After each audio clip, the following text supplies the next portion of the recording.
What's up guys, Underclocked here, and today I have the Spyral deck that I've been playing for the past couple weeks at my local card shop. So far I've gone 10-0 between the 2 weeks, 5-0, 5-0 each week with it. It's been pretty cool so far. Turns out that Super Agent Tough is still a pretty good combo for breaking boards and going for game. You can generate a crazy amount of board destruction with just these two cards by themselves, as I showcased in one of my earlier videos. Jumping right into the deck profile, we got the bread and butter. The main reason that you want to just be blinding second is these two cards, Spyral Super Agent and Spyral Tough. Now, Spyral Tough, when it is on the board, you can target a card, declare the top card of your opponent's deck, they reveal it. If it's the card you declared, it pops it, and that effect is not a hard once per turn. So there's many times where you can like revive this multiple times in a turn, clear a bunch of cards, get knowledge for your double helix play, get knowledge for your super agent pop, which is a hard once per turn unfortunately. But really, overall, both of these cards generate a lot of free pops when you're going second. Continuing on for the rest of the Spyral engine, we got a bunch of gears. Quick Fix is still a really good card. Opening Drones Super Agent is still a really good card. These cards kind of help you going first or going second. Just more consistency pieces.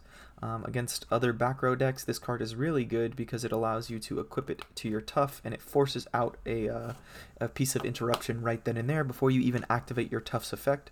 It demands some kind of response immediately because it'll be protected from targeting and being destroyed by card effects, which is really cool. And then moving on, we have the last two Spyral cards, the big bosses of the deck. Spyral Sleeper, I don't think this guy needs too much of an explanation, pops cards on your opponent's turn, and Master Plan, the card that probably needs to get banned. This card generates an insane amount of advantage. Even going second, you're able to just pop off, gives you basically infinite fuel for your nightmare plays, which allows you to just pop your entire opponent's board, shuffle their cards back, etc. Honestly, just the whole engine is pretty good. Continuing on, since we are going second, we need a bunch of going second cards. Starting off with the hand traps, we have 3 Ash Blossom and Joyous Spring, 1 Skullmeister, and 1 DD Crow. The DD Crow is searchable off of our Lyra Lust combo so that we can recycle and reuse our Quick Fix. That's not Quick Fix. There's that. Oh my god. Quick Fix. This card's pretty good, especially if you can keep using it for free. We play a lot of gears in the deck. I think it's about 5 total, and then we side into 1 more. So the more uses we get out of Quick Fix, the better. Skullmeister right now is pretty. It's okay. I don't have impermanences. I think impermanence would just go straight into this slot if I own them, but I don't. So Meisters are pretty good against Spyral. You can stop your opponent from extending further. It's okay against Salamangrate. A lot of the times I've been considering actually just bumping up the number of DD Crows in the deck and maybe doing like a 2-2 split. But for now, this is what I had. And then Ash Blossom, you know, you're playing at locals, playing against a lot of rogue, and really this is just the rogue killer. So maxing out on 3 copies of it. Continuing on, we have 2 more monsters. Dino Wrestler, Pankratops, and Link Slayer. Both of these cards are really cool. For a while I was playing 2 Link Slayer, and then I got into a situation where I opened 2 Link Slayer, and I was like, huh, if this was a Pankratops, I could play both down at the same time. So this card has really cool utility, because it allows you to discard your spells and traps to pop their back row. So even if this does get, like, striked, which honestly really sucks, because it's potentially a neg-3, you at least fueled your graveyard for your other plays so that you can continue playing. And then Pankratops is just Pankratops. You know, there's basically always 2-for-1s with stuff, which is really cool. Continuing on to the spells, we have our Spyral spells first. 2 Big Red, 1 Resort, and 1 Mission Assault. This card's pretty good. Even if you draw it and you don't have a way to discard it, you can just activate it. Normal Summon Tough, for example. And if you call it right, pop a card, you draw a card, potentially unbrick your hand, and then you're good to go. More revival spells is pretty good. We're not playing a super combo heavy deck, so we're not trying to win the game in 1 turn. We're trying to whittle our opponent's resources down. So opening this on 1 turn, using it, and then searching the second one for the next turn is a good way to just ensure the longevity of your deck. And then Resort is Resort. I mean, this card's busted. There's a reason it's at 1. Continuing on, 3 copies of Called by the Grave. Even though we're going second, we're still playing combo. This still acts as essentially 3 more copies of DD Crow, which is really cool. After we blow up cards, we can Called by the Grave them if they have like destroyed by battle or destroyed by card effects. Still really solid. More spells. Wouldn't be Spyral if you didn't have a bunch of power 1-ofs. We have Terraforming, Monster Reborn, Foolish Burial, Goods, Foolish Burial, Rhoda, 1-for-1, and Ultimate Consistency card, Upstart Goblin. I was trying to find space for more of this. I kind of wish I had 2 in here, but right now it's only at 1. It's been fine. And overall, it's pretty good. All these spells do a lot for you. 1-for-1 gets you off the ground. Upstart draws you cards, gets you into plays. Like especially the going second build, because you're playing tough. This has more really good targets, which is why it's in here. And then continuing on to the traps, we have 3 mission rescue. It might seem like a lot, but it's honestly, even going second, really good. This gives you a ton of free recursion. There's a lot of turns where you can loop literally all 3 to clear your opponent's board, which is really strong. So I don't think that you could play this. You could potentially play this at 2 if like you were really bricking a lot on these, but I think that 3 is okay, especially since you can use the first 2, set the set a third to get your cards back at the end of the turn, and keep recycling your resources for free. And then the last 2 traps in the deck, we have just 2 main deck copies of Evenly Matched. It's unfortunate if you can't use your battle phase to win the game right away, but if you're able to evenly match their board and then full Spyral combo, like not a lot of decks can come back from that, especially if you're floating your resources for essentially for free forever as well. So this card is really, really strong still. Moving on to the extra deck. Starting off, we have our 2 double helix. Don't need any more. You typically use the first one on the first turn, and then this gives you the ability to actually follow up and make more plays after that first turn. So we're just playing the 2. Next, we have the Link Rebo for the niche times where you have to link off your quick fix just to get a card in the grave and keep going. Quick fix by itself essentially becomes a link 2, which can sometimes be very important.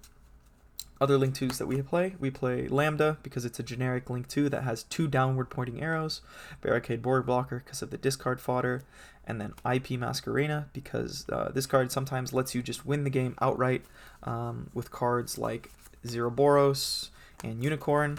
Just being able to make these on your opponent's turn and create a situation where like you're going to wipe their board and then this is going to float back and be gigantic, or just controlled shuffle a card is really strong. Continuing on, we're playing 1 of each Nightmare. Sometimes I wish I played 2 Unicorn, because there's a lot of times where you use it really early on, and you always have a bunch of link 2s on the board that I wish I could just link away into a second copy of Unicorn. Or there's times where you use the Unicorn on your first turn because you opened your resort, and then you can make IP during the turn, but the IP seems a lot less value because you don't have the second copy of Unicorn. So maybe a future change would be to find room for a second one of these. Continuing on, 1 more Link 3, 1 Decode Talker.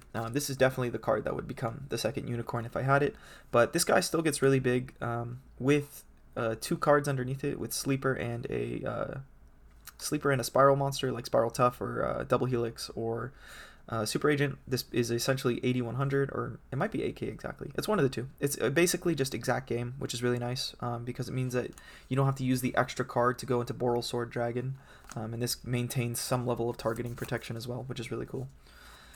And then continuing on to the Link 4s, we have 3 of them. We have 1 Avramax. There's some decks that just really have a hard time getting over Avramax, so we play it. 1 Trisbana because we can make it off of, or not Trisbana, Zeroboros because we can make it off the IP play during our opponent's turn. When it comes out of nowhere and your opponent's faced with it, they basically, a lot of people don't know what to do. This card's pretty insane, just the fact that it wipes your opponent's board for free. And then, your attack for game. Just throw 4 monsters in the graveyard, win the game. And then the last 2 cards in the extra deck are 2 Xyz monster. The Lyrilusk to get additional utility off of your quick fix, and the Abyss Dweller because there's times where Abyss Dweller just wins you the game. So being able to put it on the board is really good. Continuing on, we have the side deck cards that I played. 3 copies of Nibiru. I think this was just a scared pick. I don't know how good this card actually is, especially if you could play a card like Dark Ruler no more instead of it. Against Spyral, sometimes you Nibiru them and you can't do anything. They keep going, they keep playing, they keep building a board even after you Nibiru them, because there's a lot of times where you have to Nibiru them early, really early, because they have the potential to, you can look at their board and say, okay, if I don't Nibiru you here, you throw those 4 monsters into an Appaloosa, and then you can still pop off even if you don't do that. Like, but in most cases, I just assume they have the Appaloosa. So like this Nibiru was like dead against the Spyral matchup a good amount of the time, where Dark Ruler would just be able to crack the board, and then if you open Tough Agent with it, you can just start going off. Similarly, we have 3 copies of Droll and Lockbird in the side deck. Not a whole lot of Spyral at my locals.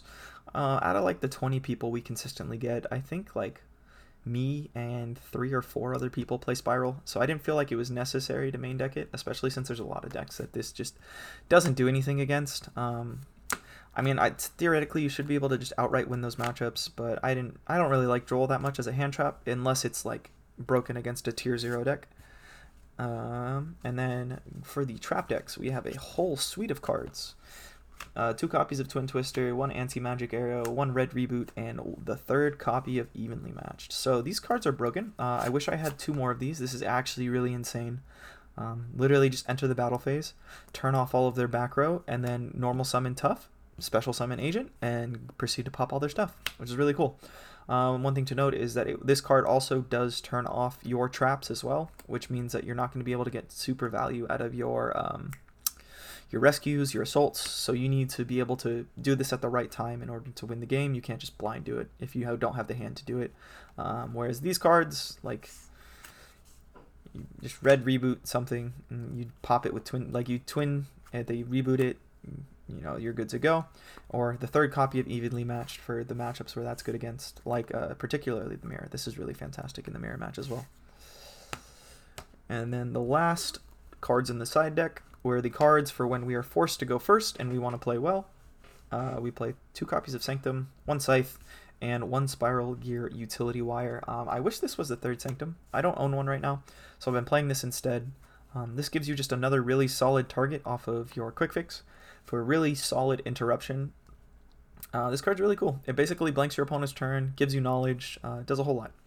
And then Sanctum blanks your opponent's turn, and like helps you win the game afterwards. So, and we want to play as little Yu-Gi-Oh as possible here in 2020. So that was the deck profile. Let me know what you guys think. I think this deck has a lot of room for improvement. The going second build was mostly in response to the fact that I don't own Magician Souls, so I'm lacking a lot of consistency. And I don't always feel comfortable committing to a going first deck if I don't have like supreme confidence in me being able to pop off every time.